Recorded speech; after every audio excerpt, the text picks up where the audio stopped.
What's up? What's going on? What's good, everybody? That's right. The Boxing Source here is checking in, and I am catching up with one of the great coaches in the game. This weekend, he has a fighter that will be fighting here in the ring here on Saturday as John Easter goes up against Andres Martinez in Las Vegas. Plus, he has a number of fighters in the camp that we'll be catching up about. Glad to have him on once again. That's right. It's the 2022 Ring Magazine Fight Trainer of the Year. Mr. Bob Santos. Let's go, Yeah, baby. man. Great to be here. Great to be here. Always great to be with you.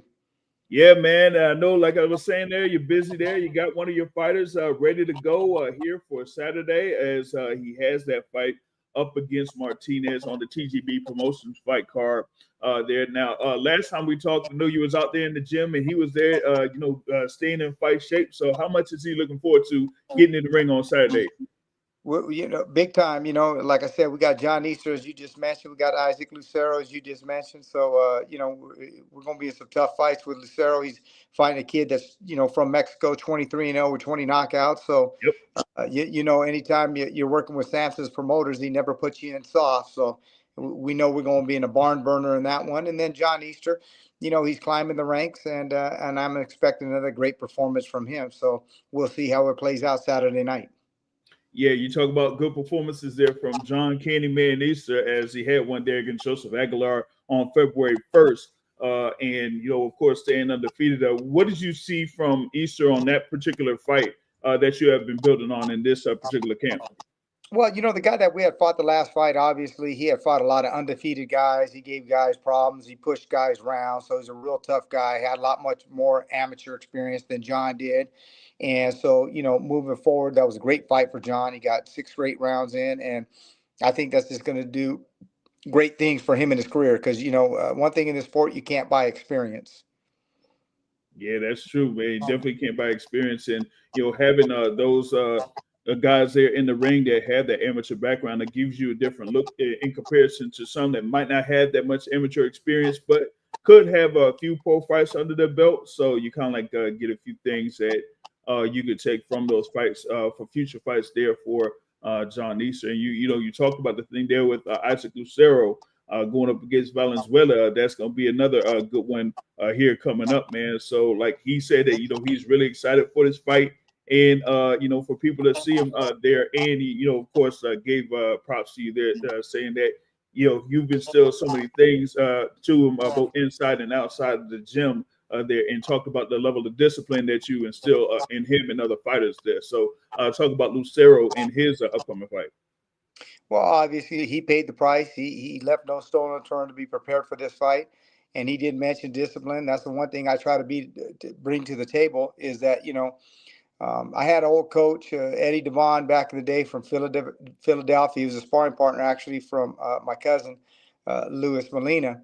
And he used to tell me, he said, Bob, boxing's so easy. It's so easy. It's hard. What the hell does that mean, Eddie? Because, I was a young guy. And what the hell you mean boxing's so easy? It's hard. He says, set the alarm clock, get your ass up, go do the road work, go do the running, and do the eating, do the dieting. And if you pay the price and you do those things, those are all things within your control. And a lot of times, this as well as I do, guys get distracted. They don't pay the price. They cut corners, and sooner or later that shows up. And those are the type of guys that I try to stay away from. And if I do work with them one time, they're going to do it, the way I think it needs to be done. If not, I'd rather not work with them because, I feel like, hey, I have your life in my hands, and I want to make sure when you're with me, we're doing everything we possibly can to be prepared. This is a dangerous sport. It's the greatest sport on earth, but you can't get hurt. So I want to know that I did everything I could. If God forbid nothing's ever happened that with me, and I'm thankful for that. But if something ever did happen, that I could look his parents, his family members, and I know I gave everything I could to prepare him to be ready for battle.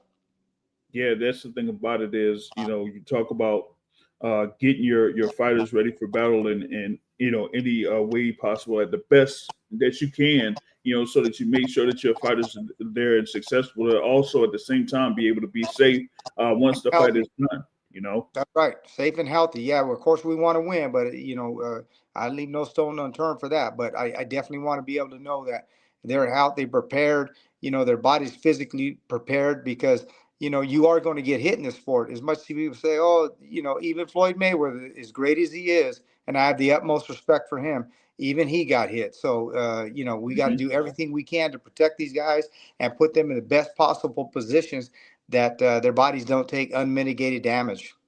Yeah, yeah, and with Lucero, I mean, he's had a fairly busy 2023 and 2024, having a string of knockout victories here before this bout that he has coming up against Valenzuela. So he's definitely looking forward to being in that ring and performance there on Saturday night. But it could be a good matchup there, because sometimes you have those instances where it's a good battle between two fighters like that. So that's going to be something there to look forward to on Amazon Prime Video there for Saturday as well. Yeah, they're at a crossroads. Yeah, they're both young, but in this sport, you win, you move on to bigger and better things. If you lose, it doesn't mean it's the end of your career, but definitely you got to get back in line, and you got to climb the ladder in the ranks again. And so it's not the easiest thing to do. So definitely, he knows what's at stake, and I'm sure the other guy knows at stake. And those are the type of fights, that fans want to see: two hungry young lions, two pit bulls going at it, and may the best man win. Yeah, for sure, for sure. Quick shout out to those here on the live chat. My guy L Dub is in the building. He says salute to you, and he has a question with Solon Castillo. When can you see Castillo back in the ring? And he suggests Frank Martin there at 140 pounds. That would be great. It doesn't look like that's going to happen anytime soon, for whatever reason. He's one of those guys that hold on here. He's one of those guys that's hard to match in the ring. So a lot of guys, high risk, low reward, and so it's been a tough. Oh, he had a great win, and unfortunately for him, he hasn't been able to get in the ring. And hopefully, something will come his way sooner rather than later. Yeah, see if we could, work something out, or make some phone calls. As I say, make some phone calls to, get Sully Castillo in the ring here and get it in action. So maybe that's something that we could have in the works there. I don't know. I'll probably have to, like I said, make some calls or send some emails and see what happens from that. You know what I Yeah, mean? yeah, exactly. Now, I was talking there with John Easter also. Like he's been fairly active over the past year and a half. Now, do you see him getting in position to fight like a couple more times this year? Hopefully, we got to keep him active. He's a young fighter. That's very, very important. Obviously, I'd love to see him in the ring. He's got to take care of business Saturday night and show that, he's worth being invested in. And Floyd Mayweather and those guys pulled the trigger on that. They make those decisions. And I'm sure he'll take care of business, and Floyd will keep him active. I think Floyd's done a tremendous job with him so far. And I don't expect anything to change anytime soon. Cool. Now you also have twins there at the heavyweight division, as the Power Brothers have had fights, in the recent past, past couple of months. With Dainier Pero having a fight in Orlando a few weeks ago against Cesar Navarro. Now that was a fight where Paro dealt with some adversity there as he got up from a couple knockdowns to win a fight there against Navarro. Now go through those rounds that you had with him after that second round. Well, a lot of times with a young fighter that has always had things going their way, they can get lackadaisical in the ring. Up until that point, he had faced zero adversity. He got caught with a good, clean shot. I thought he was getting a little lackadaisical on the inside. And when he came back to the corner, I says, okay, you seen what he's got now. I could see he shook it off. And I said, now let's go to work and go show him what you're all about. And he dominated the rest of the fight. For a heavyweight, a lot of people don't realize this. He landed more punches in 2 rounds, I think, than Rolly Romero, Ryan Garcia, Devin Haney, and Ramirez combined. So for a heavyweight, that's pretty damn good. But of course, he got hit with the big shot, went down twice, but he showed what kind of balls and heart he got. He got back up, got his wits about him, and then he took care of business from that point on and dominated the fight. So in a lot of respects, sure, you always want to be the guy that goes out there and you dominate, you knock a guy out with 3 or 4 rounds. But the reality of it is, at the highest level in the heavyweight division, you're going to taste adversity. I don't care who you are. At some point, you're going to hit the deck. Can you come up from something like that? And the other thing is, you got to be able to go 10 rounds. You got to be able to start getting experience and going the rounds. I think our first pro fight was like 45 seconds. Our second pro fight was maybe a minute 30 seconds. We had 2 fights that went 4 rounds, and from that point on, we hadn't gotten many rounds. So I think for him and his career moving forward, obviously, you can't, like we had said earlier, you can't buy experience. So now we know a couple things. He went to 10 rounds. He stayed active, threw a lot of punches, kept the conditioning, and he had to deal with adversity, obviously, like you said, from the 2 knockdowns. Yeah, exactly. And the thing that I saw from him immediately after that second round was like he kind of kept up the activity, but also was disciplined on defense because he knew that he made a mistake there. With that particularly the first knockdown by having not having his left hand up. So he pretty much like held the phone. So he just made sure that what. Navarro is there to look for that right hand. So once he is pretty much in that position, I'm gonna just have my left hand up to be able to catch that shot. Yeah, he fell asleep, and you got to realize, hey, this isn't the amateurs no more. These are littler gloves. There's no headgear.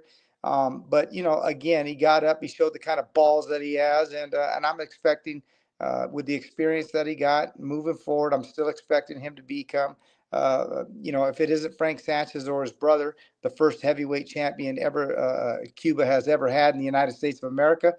If we don't beat his brother or Frank Sanchez to the punch, I still expect him at some point to be heavyweight champ of the world. Yeah, and there's a lot of things that you could see from Dainier Pero that could have him have the tools to become a heavyweight champion of the world. There, now given that after what happened there in the second round, like what did you see from him also that you could build on? Well, at that point, like I said, what I see from him is that, like I said, he had showed balls, great endurance. He had great punch output, stayed the course, stayed focused, and we dominated and we cleaned every round on the judges' scorecards going across the board and just ultimately dominated that fight. Mm-hmm. I was surprised at some points that they didn't stop the fight because that guy took a lot of punishment. But Yeah. it is what it is. That's the decision that they made. We came away with the win. But I think moving forward, defensively, he's got to be a little bit more responsible and he's got to stay focused because he's got to remember something. In the amateurs and everybody, you're going 3 rounds, you're done. Here, these are big guys. You're going 10 to 12 rounds. You got to stay alert. Even when you're dominating fights, all it takes is 1 second to be lackadaisical because those guys are so big. Mm-hmm. And that's why, to me, the heavyweight division is completely different than any other weight class in boxing. I know people don't like to hear this from me, but it's the absolute truth. As great as you are, whether it's Usyk, whatever these guys are, whether it's Muhammad Ali, one of the greatest boxers of all time, heavyweights, you could have a guy who's a quarter of your level. Yeah. A quarter of your level. I mean, a guy who's 10% of your level, and it's one shot and it's good night, Irene, or you're in a bad situation. You can't say that about any other weight class where a guy's just so much more dominant, because think about this too with the weight. Some heavyweights are 230, some heavyweights are 280, some heavyweights are 310. There's so many variables in that weight class because then you have super fast heavyweight, mid-range type heavyweights, guys Mm-hmm. like Usyk, maybe a little smaller. Next guy's mid-range where he's got some speed and some power. And then some of the guys that like Bacoli, I love me some Bacoli. Mm-hmm. Because George Foreman is probably my favorite heavyweight ever, and so he's the closest to remind me of him. I'm not saying he's George Foreman. I'm not going to say that. What George Foreman did is, second and next to none. I don't think we're ever going to see anybody do what he did, win a heavyweight championship, go become a pastor, don't fight for God knows how many years, and come back and win the heavyweight championship of the world like he did with Michael Moore. I probably won't see it. May happen again, but probably not in my lifetime.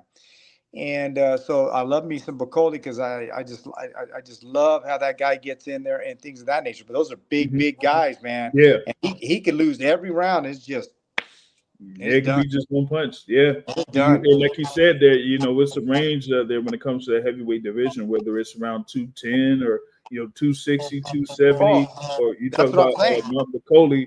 But I've seen I forgot the person's name. I think it was Dewan Calloway. It might be that had a couple of fights, and he's like over 390. You know what I'm saying? So you could have that whole range there in the heavyweight division. Well, you remember when Steve Collins almost knocked out Tyson Fury?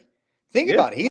He was a tiny guy, cruiserweight, fighting a heavyweight tiny guy, and he almost knocked out Tyson Fury after he had just beat Klitschko. So there's Hmm. so many variables in that weight class. And then again, like I said, he could just take a guy with just a solid chin, is just a big, heavy-handed guy, and one lapse of days ago is good night, Irene. But thankfully for me, I think it's going to be a little bit easier for me to coach Perot. Not that he's ever been a problem, but I think it's going to be a little bit easier for me to coach him and say, hey, we got to stay alert now, because now you know what this is. You Yeah. could be the most dominant guy and you lose focus for 1 second One second. Yep. and you could be on your back. Yep. Exactly. You know, because you talk about not just working with him over in your camp, but you also have done workout in other gyms there in Las Vegas there with Pero and like what is it over in Top Rank Gym or some of the other gyms out Oh, there sure. like We've been in there with GSW. Jared Anderson, Fa, all those guys, and his Hmm. brother. So I've seen them all, and I worked with Luis Ortiz for a time. I've seen him, so those types of guys, all it takes is one punch. Look what Andy Ruiz did with Anthony Joshua. Yep. So a whole different ball of wax when it comes to heavyweight boxing. A lot of people don't, I'm sure some of the fans don't not know this. It's a caveat. You could do your homework. I'm not going to tell you who some of the guys are, but there's some big time promoters who will not even promote heavyweights. They won't even promote heavyweights just from, what they feel is too much risk versus reward. And then also what they feel is like those guys are so big and the way that they could get hurt, they don't even want to be involved in it. Yeah, it's pretty much like they kind of play keep away with the number of the Yeah, heavyweights there's and some pretty big promoters out there that do not even promote heavyweights. yeah. Now we talk about here with Dainier Pero. He's a brand ambassador there for Ring Magazine, and Sure. how was your relationship with Ring Magazine and Turkey Alo Sheik with Everything's Dainier Pero? everything's fantastic. Thank God, obviously, and the good Lord Jesus Christ. I've been in a great blessed position, and Louis DeCubas Jr., who's did a lot of stuff with Turkey, with a lot of these fights with PBC, Mhm. working with him. So Right. we've been fortunate to be in a great position, and we're looking to get Perot on one of Turkey's cards in the not too distant future, sooner rather than later. Gotcha. Yeah, we're gonna be on the lookout for that to see when that happens, and just reach out to you on that front. Now, of course, when I had kind of like sent some messages to you in the past a couple of weeks, said that there might be something there that could be in the works that could be really big for you. And over the previous week, we got the big announcement that Mario Barrios is going to be defending his WBC welterweight title there against Manny Pacquiao. That's going to be on July 19th. Now, it's being built as one of the biggest fights of the year. What was your reaction when you got that news? And if anything, did camp start for Mario Barrios? Yeah, camp started. We've been in camp. He's been working, but he's been out here in Las Vegas. He's been living out here. So he's Okay. been in the gym pretty much day in and day out for a long period of time, even before we got the news of the Pacquiao fight. A lot of people were breaking the news that the Pacquiao fight was done. And I was like, wow, that's news to me. And they were hitting me up about that. And we're hearing this and we're hearing that. And I said, to my knowledge, he was running for the Senate. And I think whether he was going to decide to fight or not, for political reasons, I'm sure if he had said, hey, I'm going to fight, they would have said, well, look, he doesn't care about the country. He's only caring about his boxing career. And now, whether he had won the Senate race or not, would he have done this fight? I don't know. Only he Mhm. knows that. But I knew more so we'd have more clarity after he had done his campaign. Unfortunately for him, he lost the Senate race. And I guess, great for us because now he's fighting Mario Barrios. And Mario's now fighting a guy that, to me, transcend sports in a certain way because he's a global icon. He's huge in the Asian market. Obviously, he's well known in the United States of America and to boxing fans Yep. worldwide. But even more so than that, he's a icon globally. Like I said, in China and the Philippines and Hong Kong, Singapore, and so what an opportunity for Mario Barrios. And we got to be prepared and expect the best. Manny Pacquiao, obviously, a lot of people say, "Oh, well, he's old now." This and that. I said, "Yeah, but you're the same guys that said he was in his 40s when he fought Keith Thurman, and how well did that work out for Keith Thurman?" And Mhm. I'm a big Keith Thurman fan. I think he's a great fighter. Think about it. It's the only fight he's ever lost in his career. So we'll Yeah. see how it plays out. Yeah, exactly. I mean, a lot of people felt that Keith Thurman at that particular time point of his career would have been able to overwhelm and Well, I defeat thought, him. I'm not gonna, I thought he was gonna mollywop him.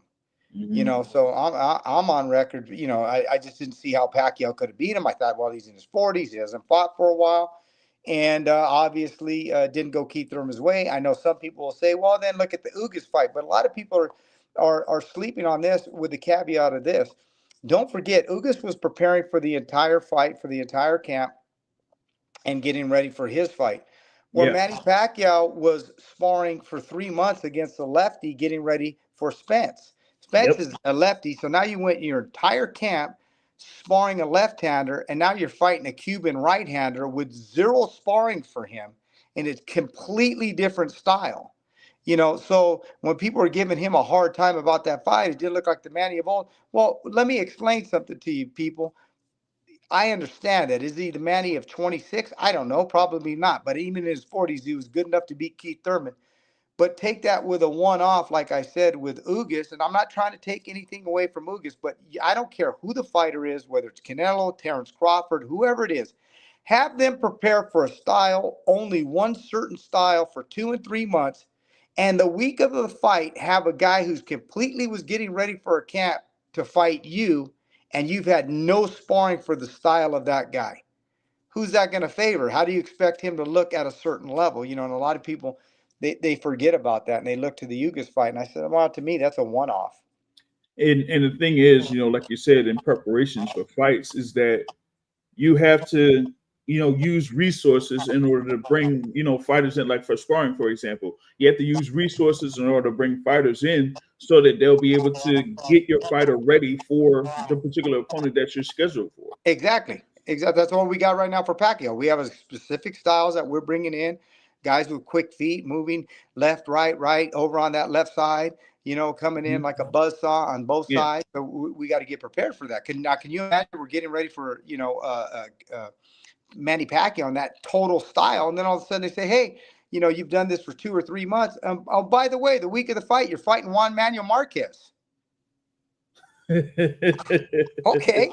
I mean, I guess we got to do what we got to do to keep the pay-per-view going, but that's not going to be any easy task. I'm not saying it's possible, but it's not an easy task.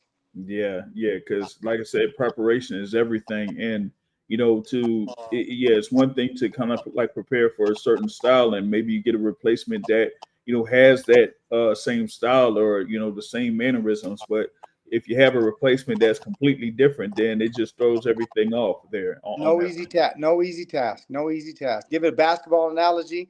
You're preparing to guard Jordan, and then all of a sudden you're grabbing Reggie Miller. But maybe that's a good thing, though.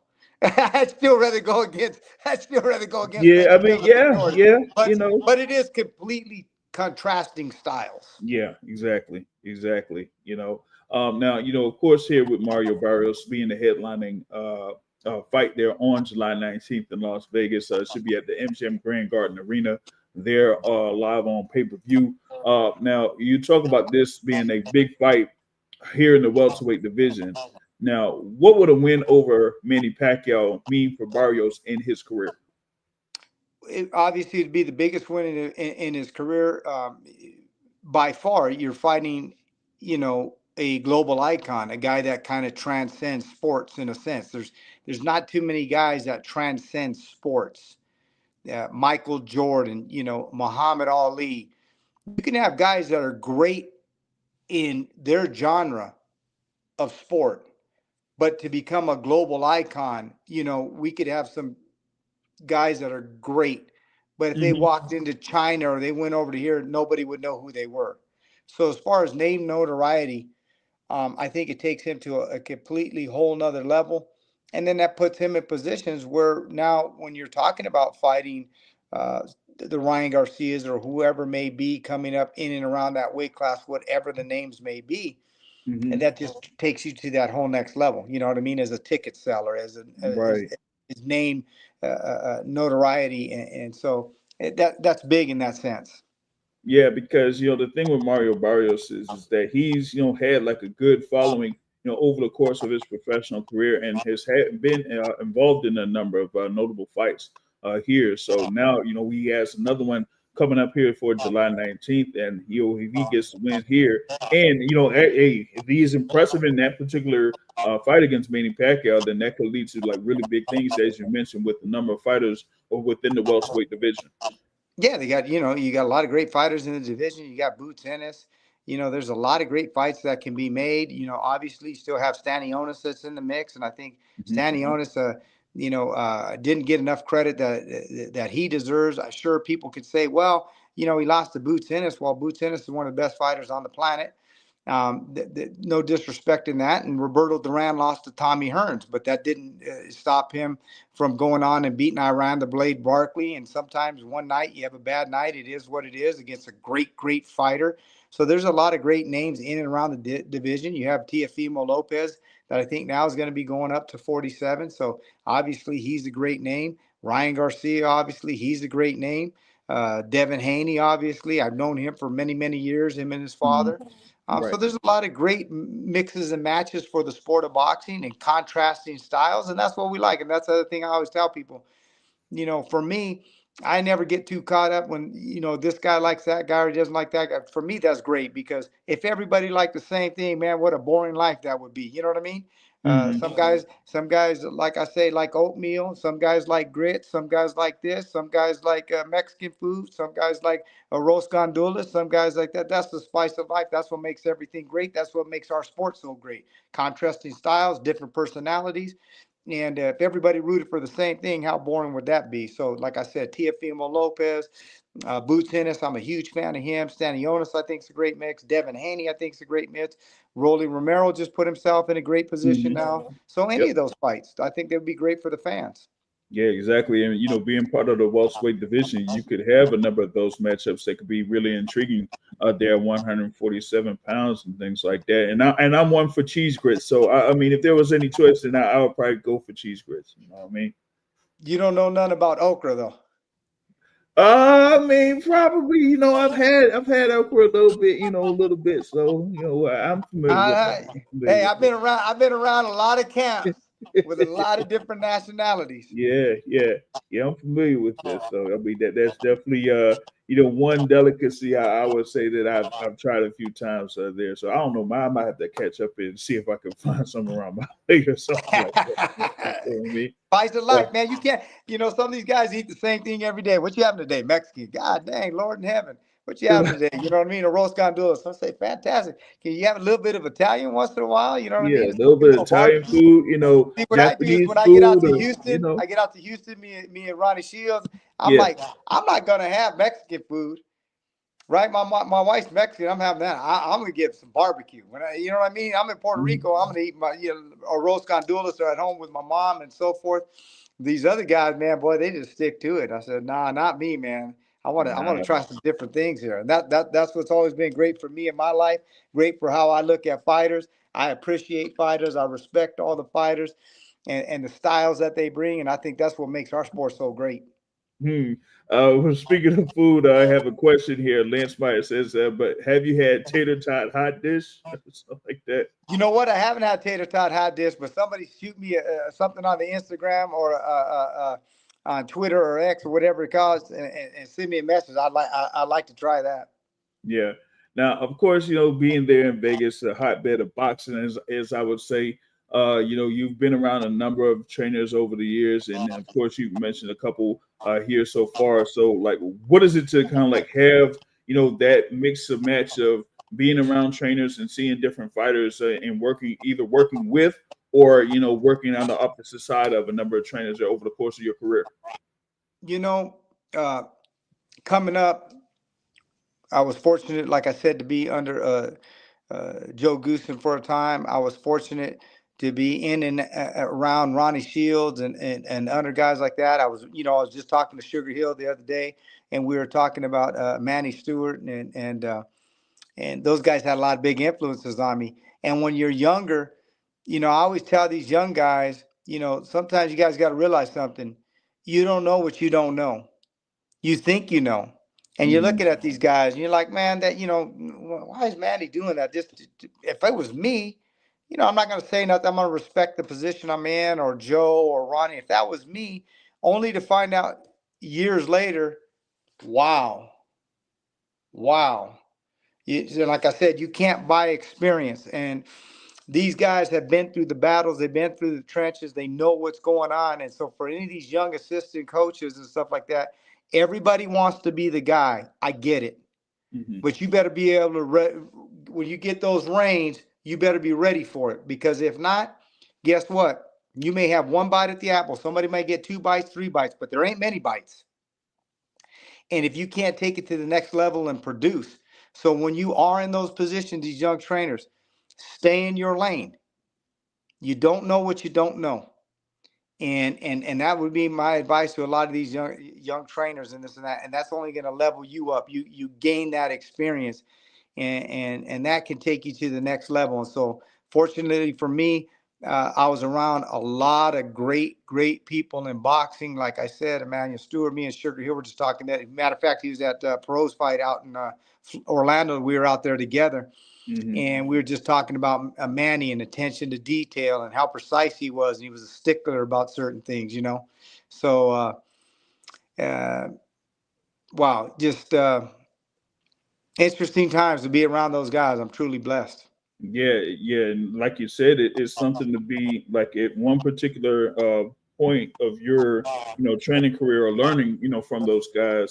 And then now, being at the spot where you're at right now, you kind of like realize or you understand, what, those little intricacies that they have because, it's something when you're, as they say, a rookie in the game or, first couple of years, you can't, just jump from the bottom rung of the ladder and jump right to the top rung, like, that fast. You got to be able to learn on each step and be able to climb each one of those in order to get to that point.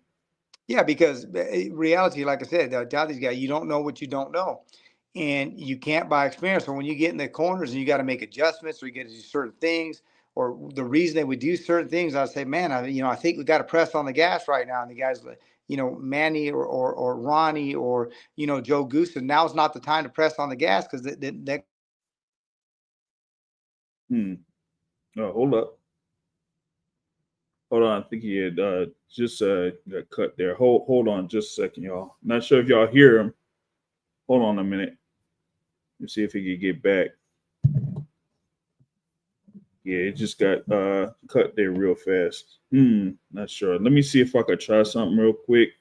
To see if he'll be able to get back on because I'm not able to see him and we can't hear him. But that was a good thing there that he was talking about as far as like, learning from those different trainers along the way that he's been involved with over the course of his career. So hopefully, I'm able to get him back on here real quick to see if he'll be able to jump back in. Hopefully it isn't an instance where, it had something there with the battery or whatnot. But, it's a very good conversation as always there. All right, here we go. I think he's back on there with us. All right, here we go. Yeah. People keep calling, blocking us out there.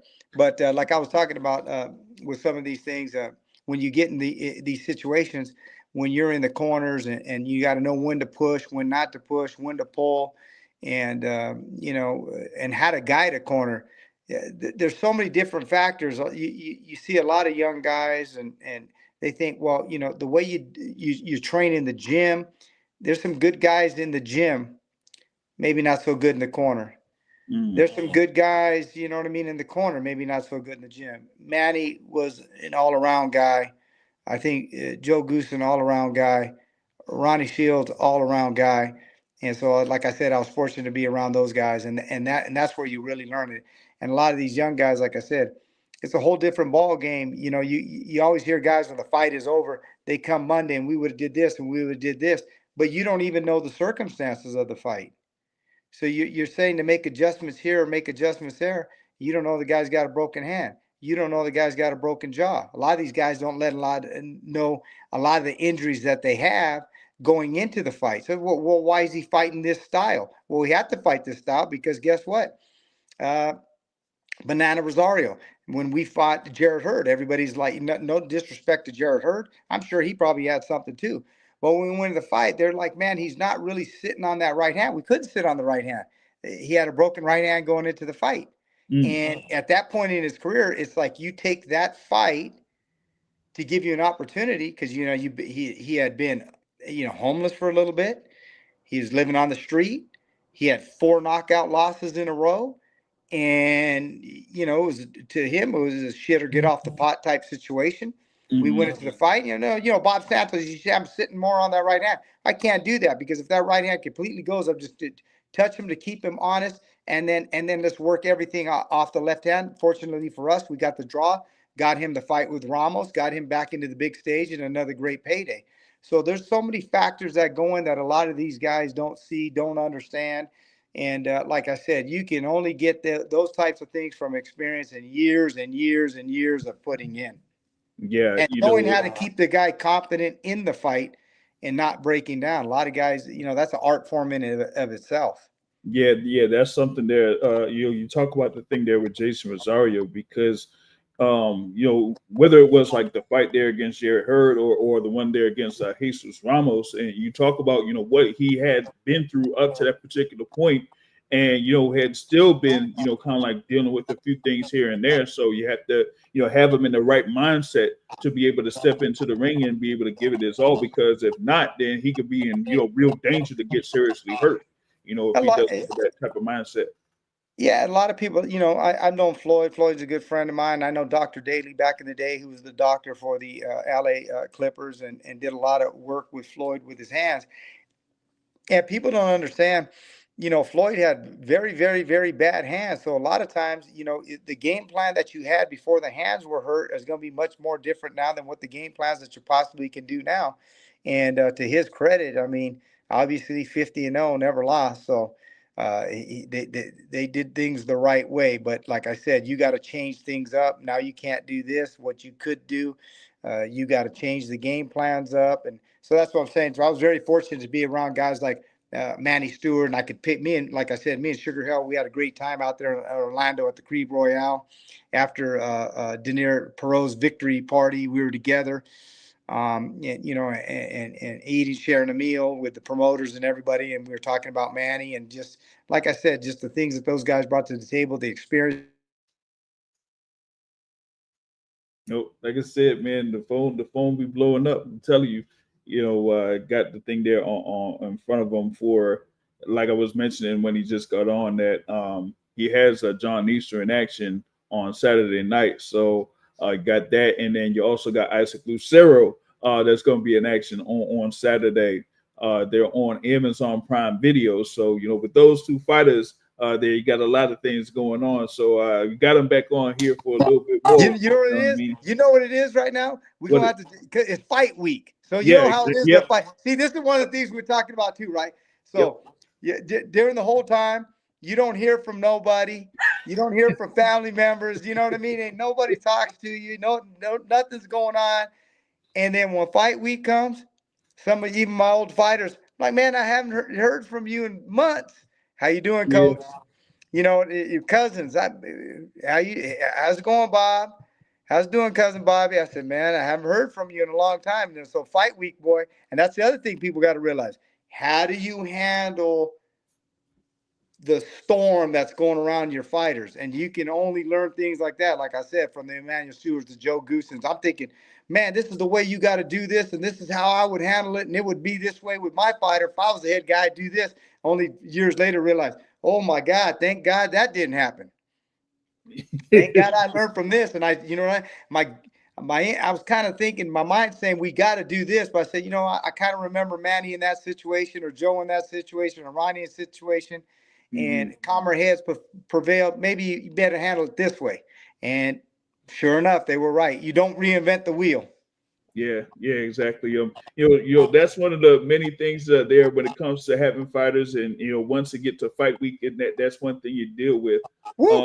Especially when it's a fighter that could have a number of as you said, family members or close friends that are pretty much in the area. So you gotta be aware of all of that. One, and then two. At the same time, and I say this is like one of the more stressful parts of fight week is getting to the weigh-in. All right, because fight week, especially with some of these fighters, they don't want to talk to nobody. They don't want to hear from nobody. I don't even care if it's a hello. They don't even want to hear it. They just want to make sure that they make weight. Yeah, so, miserable moods. That's for sure. Yeah.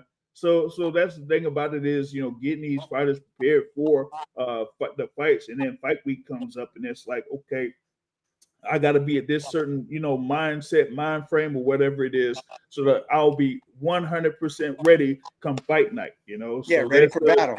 that you got for John Easter and Isaac Lucero coming up for Saturday night. Yeah, so I got two of them. I can remember when I had to do back-to-back world title fights, and they said, "Well, the good thing is you got two guys fighting for the world title." And I said, "Oh man, that's fantastic! It's going to be in the same night." And I says, "Oh, okay." And then they said, I said, "Well, we're going to have somebody in between." In between. They said, "Oh no, it's back-to-back, the TV network." I said, "Oh my God!" I said, "Okay, well, it is what it is. Let's go out there and do what we have to do." Oh man, that could be that's got to be the toughest, because once you get there for the fight, and it's time for the fight, then you got all the stuff that you do with your fighter, for example, right? And then one, you got the whole thing with the wraps and all that type of stuff. You got of course the opposing corner there, watching you do the wraps and everything like that. Putting the pads up, making sure that they're loose, they're getting ready for the fight. And then one fighter will have their fight, and after that fight's done, then you got to turn around and get the other fighter. Yeah, back to back. I'll never forget it. That was no easy task. 24 rounds of championship boxing. But again, fortunately for me, like I said, big believer in the Lord Jesus Christ, put me in the right position. And fortunately, I was able to be around guys, like I said, like Emmanuel Stewart, guys like Ronnie Shields, guys like Joe Goosen, and so I was very fortunate to be around those guys. And even with Robert Guerrero and his dad, Ruben Guerrero, we worked together with Robert. So all those camps, all those experiences, they prepare you for those types of moments. So, like I said, a lot of you young trainers out there, don't be in such a rush to get to where you think you want to be, because when you do get there, it's not about getting there, it's about staying there. Hmm. Yep. Because I was gonna say, man, it could be where if you get there that fast, if you ain't careful, you could lose it as fast as you got it. You know what I mean? So definitely got to be The aware. elevator goes up and the elevator goes down. Yep. And a lot of times, that's why, a lot of times you hear guys when they talk about Freddie Roach or Robert Garcia. And, if I was in gyms and just in boxing in general, and they're like, well, if I was this, I would do this, I would do this. And I'm thinking to myself, boy, if it was that easy, everybody would be doing it. It isn't that easy. They're in those positions for a reason. For sure. Yeah, you talk about those guys, or as I mentioned, like Bomac, Brian McIntyre. There, you talk about Coach Ronnie You know Shields and what? all of them. I just, he just sent me a text a couple weeks back. I love Bomac, such a humble guy, great person, great trainer, but a real humble guy, and really, really, just a great guy, great competitor, a guy who really wants to win. You see him in the gym, and the time that he's put in, and obviously it's paid dividends with Terrence Crawford, and he's one of the best for sure. Yeah, he has, of course, there Terrence Crawford, a number of other fighters that are very successful there. You got Keyshawn Davis as a world champion there. He's in You a got, he's in a hell of a fight coming up, isn't he? Huh? yep, That's a yep. tough fight. Edwin De That's a Los Santos. tough Yeah, fight. Yeah. that's going to be a tough one. So that's going to be good coming up here next Saturday. So definitely a lot of action there going on with that. Now, with that being said, like you have, all of these fighters that you're getting ready for their particular fights and things like that. What is one thing that you could kind of like reflect on from the time that you started until this current juncture? That it's like, what, wow, I was able to do this over the course of my training career, and I guess something that stands out to you over the years that you've been a trainer. Well, I think to me it's better to be blessed than good. And then you got to work your tail off. You got to really, really, really, really work hard to give yourself opportunities and in life, not just in boxing. A lot of times doors will close on you and you think, wow, why did that happen? How did that happen? And only later on to realize, boy, that was a blessing that we didn't go that direction. We went this direction. And there's a lot of great moments in particular, like I said, I think Robert Guerrero achieving the opportunity to share the ring, uh, to me, with one of the greatest ever to do it in Floyd Mayweather. That was a huge, huge blessing. Having Erislandy Lara that I work with and still work with to this day, fighting Canelo, and to be able to compete against some of the greats in the sport. Mm-hmm. Um, because as a kid, you grow up. For me, I grew up in the '70s when Muhammad Ali was fighting on Wide World of Sports, and that was just huge for, I think, not only my family but the country in general. Because remember, we only had like 4 or 5 TV networks at the Yeah, time. You had 4 networks ABC, basically. That's it. PBS, and yeah, and then your local broadcast or whatever that was. So the whole country kind of garnered around that, and that captivated me as a kid. George Foreman, Muhammad Ali, Sugar Ray Leonard in the Olympics, '76 Olympics. So for me, to be a part of that sport with these level of guys, I'm just truly blessed to have been in and around them, to be around the gyms, and to have friendships with them, and to compete against these guys, and to meet some of these guys. I remember Robert Guerrero was fighting out in Miami, Florida. We were fighting at the Miami Arena, and at the time I was working with Chuck Bodak. And Chuck Bodak, if you guys don't remember, he's the guy that had the stickers on his head with Oscar De La Hoya, worked with Roberto Duran, worked with Tony Zale, who was a champion in like 1936, was a part of Muhammad Ali's amateur program and helped him in the amateurs. And Chuck worked with everybody. Not just, he'd get pissed off if people said a cut man. He was in his 90s. That's all he could do at that time. But he was a trainer, Mhm. cut man, the whole 9 yards. And to be in and around guys like that, and we're in Miami, and I'll never forget Muhammad Ali. He seen Chuck Bodak, and he beat line right to Chuck Bodak, and to get to see that and have him there to witness Robert Guerrero, one of his early fights in his career, truly a blessing to be in and around people like that. Yeah, to have a number of as you say, legendary people in the sport of boxing that you have been able to work with, or be under the tutelage of there. That's great experience and a great feeling there that you're able to take with you and build on in order to be the trainer that you are today. Sure.